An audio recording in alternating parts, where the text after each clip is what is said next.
Akosana mukumbukira nkhani yokhuzana ndi Mvulundu uja amene anammanga kuzomba kwa chikanda after ndekuti no atapezeka zona kuti apanga operate business kumeneko business yetu ya kantini kumeneko popanda chilolezo. After atamududuzira ku bwalo la milandu anagwadatu kumeneko kuchonderera kuti akuti bwalo la milandu limuchitire chifundo kumeneko. Kenabe kumazati tafotokozani muti nkhani zake zikuyenda bwanji chinachitika chenicheni ndi chani ayindithu makosana tiyambe motere nkhaniyi ndi cholinga choti tithe kuyitsata bwinobwino. Panali pa 16 Juni chaka chimenechi cha 2026 mboma la Zomba kuli dera lina lake limene limadziwika zona kuti kwa chikanda kumene koko kunapezeka zona kuti kunafika mkulu wina wake amene zina lake Ineza Eric iyeyitu kumuzi kwawo kapena kuti dziko la kwawo ndekuti ndi ku Burundi. Basi notu mkulu amene atafika kumene ku Zomba anapezeka zonena kuti watsegulatu kantini yake kumene kapena kuti shop kapena kuti grocery ena amaziyankhula moteromo. Ndezi kuona kuti no business yake imayenda bwinobwino kumene ku Zomba monga amene timonera amachitira maBurundi m'makolamu ife maBurundi ndekuti m'makolamu ali moto ochuluka kwambiri. Nawo posatira zimenezi panali no pa 16 Juni chaka chimenechi cha 2026 kunapezeka kuti kumeneko kunapitatu anthambi ya immigration. Basi noto kozafika pa show pamenepo kumupeza mkulu ameneyo Eric opanga operate business inde kumfunsa mafunso awiri atatu akulu kodi no mupanga operate business imeneyi muli ndi chilolezo choti no muzipanga operate business imeneyi. After ndekuti atamufunsa kuti anachokera kuti nationality yake ndi chani komanso sizivuta kuwazindikira anthu amene achamakamaka chifukwa cha chilankhulo ngakhale atakhala zona kuti akuyankhula chichewa komano accent yokhayo munthu umatha kuzindikira kunena zoti uyuyuyu si Malawi uyu ndi munthu wobwera ndithu nkutheka anachokera dziko lina lake. Ndi after kumuphaphalitsa mafunso awiri atatu kodi kunoko munabwera bwanji pamene to mkulu ameneyo amalongosola kunena zona kuti iyeyo anamba kupanga operate business imeneyo komano chilolezo ndekuti analibe. Posatira zimenezi ndekuti no officer a immigration ndekuti anamubwandira kumeneko ulendo nayetu ku polisi ndeti madziwa kale kuti nkhani ikapita ku polisi anamba kupanga process bwinobwino prosecutor anamba kuyendesa nkhani imeneyo kuzafika noponena kuti anapita nayetu ku bwalo la milandu a magistrate ku Zomba kumeneko. Nawo atafika pa court ndi pamene amamufunsa bwinobwino kuti akulu tafotokozani bwinobwino motino kuti muzipezeka ku Malawi chinachitika ndi chani pamene amafotokoza ayi ndithu ineyo ni Mburundi madziwa kale ku Burundi nkhani zake amene zimakhalira zokhuza ndi nkhondo komanso pofuna chitetezo ndi pamene no ndimanyamuka kuchokatu ku dziko limene la Burundi pobwera ku Malawi munali mu chaka cha 2019. After ndekuti ndafika ku Malawi basi noto paja timapita kudzaleka ndi tinapita kumene kudzaleka kukakhala kumeneko basi no nditaona kuti moyo ukuoneka kuti kujamajama pamene ndimazanyamukatu after ndikuti ndapanga ma connections ndi anzanga chani kuti no nditha kumapanga business pamene no ndimazabwera ku Zomba kuno kutsegulatu business kwa chikanda kutsegula shop kumapanga operate business kumeneko. Anamufunsa kumeneko kuti mapanga business bwanji opanda chilolezo muli ndi chilolezo choti muzipanga business paja malamulo amukhuzana ndi magazi ndiyo ma refugee kapena kuti ma asylum seekers simuloledwa kuti mupange operate business outside zaleka kampu kumene inoyo mumayenera kukhala ndoti ngati mupanga operate ma business muyenera kupanga operate kumeneko ndi malamulo munatsata bwinobwino munatenga chilolezo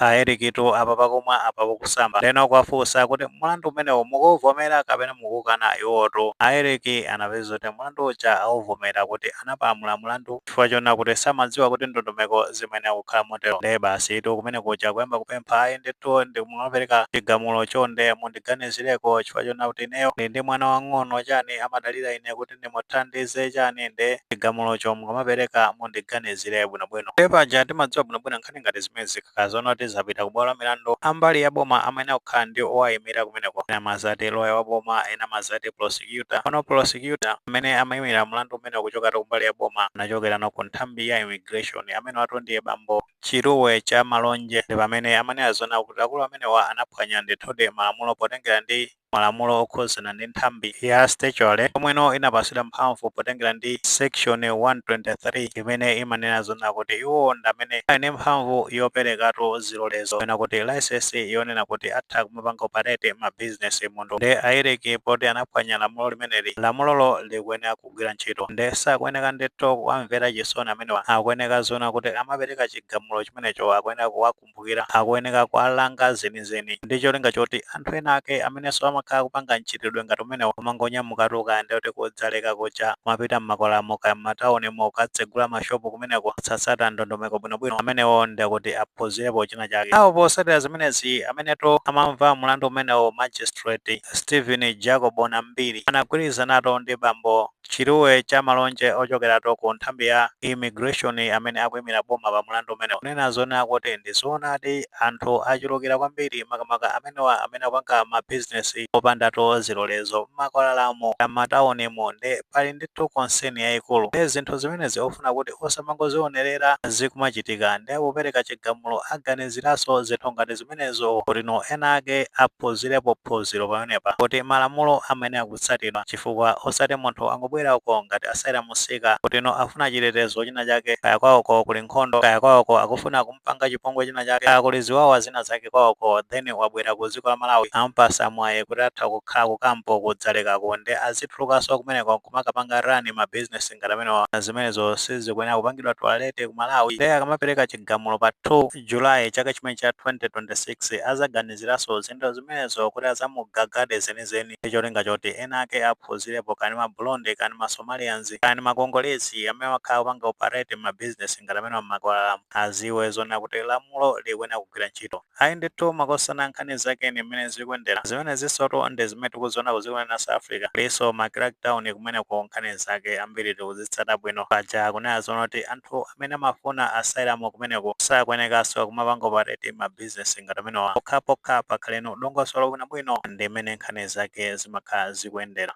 Of course tikatengerana ku Malawi makamaka malamulo amene anakhazikitsidwa mu chaka cha 1989 khuzanato ndi magayizi amene wawa amene amafika ku Malawi nkuzakhala nawo kuti ni marefugee kumene amakhala kusakasaka zikalata zimenezi za masayiramu. Malamulo amenewo amanena zona kuti amene akafika akuyenera kumapanga rani mabizinesi kaya kuthamangathamanga kumeneno amakhala kumene ndi kudzaleka kampo kudowa ndi kumene amaloledwa kuti azipanga operate mabizinesi ngati amenewa komano kutuluka kumenekoko ndi kuti ukapanga operate mabizinesi kwina kwake ndi mulandu ndi muja timaona ndithu akupanga operate mabizinesi m'makwalala chifukwa tu magayizi amenewa ndi anafika pena paliponse akhala akupanga mabizinesi kumeneko ndeno akapita kumenekoko kupanga operate mabizinesi opanda chilolezo ndi mulandu ndithudi chifukwa chilolezo amatha kupasidwa kumana chimakhala very strict kuchokerano ku nthambi imeneyo imene imapereka chilolezo. Komano titati tione ambiri amene akupanga operate mabizinesi amene atikapita ku Lilongwe kwa Ngona uko tikapeza tu magayizi amene akupanga operate mabizinesi last time tinazapita chakumwera uko amati chakuna mitambo uko mbomo lachita Zulu tinapeza tu mabulonde kumeneko akupanga arani mabizinesi kwafosa kuti magayi ma business amene akupanga operate wa ali ndi zitopa zowaloleza kuti azipanga operate mabizinesi kumeneko napezeka zona kuti magayizi amenewa alibenso ndi zitopa zomwe chifukwa chake tikaona ndithu oweruza mlandu ameneyi a Stephen Jacob Nambiri akugwirizana ndi ambali ya boma kuti no popereka chigamulo akuyenera kuganizira zinthu ngati zimenezi kuti malamulo azitsatidwa limene nkhani zake zimene akukhalira. Mwina anakhala zona kuti akubwera ngati ma investors ndi kuti anakatha kupasidwa zilolezo zogwirizananso ndi mmene amabwerera ngati ma investor kumapanga operate mabizinesi osati angobwera ngati no akuthawa nkhondo and then kumapisa kuti akupanga rani mabizinesi amenewo osatsatanso malamulo zotsatira zake ndi kuti ngati zimenezi. Of course makosana tikatsata bwinobwino mbuyomu makamaka ulamuliro wapita uja unalitu busy kupanga crackdown magayizi ngati amene timonanso mmene zimakhalira m'makwalala mabulonde kaya ndani anakhala akusesedwa amenemo kumapitisa kodzaleka kampo kumeneno amene akukhala kumapanga operate mabizinesi zawo kumeneko. Ena mwa iwo ndi kuti ndi ajaso timaona zona kuti amatumiza mayiko akwawo pa repatriation imene inali ya willing ndi mmene nkhani zake zinkayendera nthawi imeneja. Ayi mmenemo ndi mmene nkhani zake zikuyendera zoti ineyo mukuonapo bwanji pamene pakuti no zimene zachitika ku Zombazi ndi zolondola kapena sanachite bwino ambali ya boma makamaka pamene ampana moto mbulonde ameneyi kuti amapanga rani business opanda chilolezo ndi zoyenera kuti tizasunga m'makwalala mabulonde azipanga operate mabizinesi ngati nzika bwinobwino opanda chilolezo kapena azibwerera kudzaleka kumakapanga rani mabizinesi kumeneko. Ngati ndemanga zilipo titha kufotokoza comment section koma timapereka tikumbukirenso kulemekeza maganizo anzathu.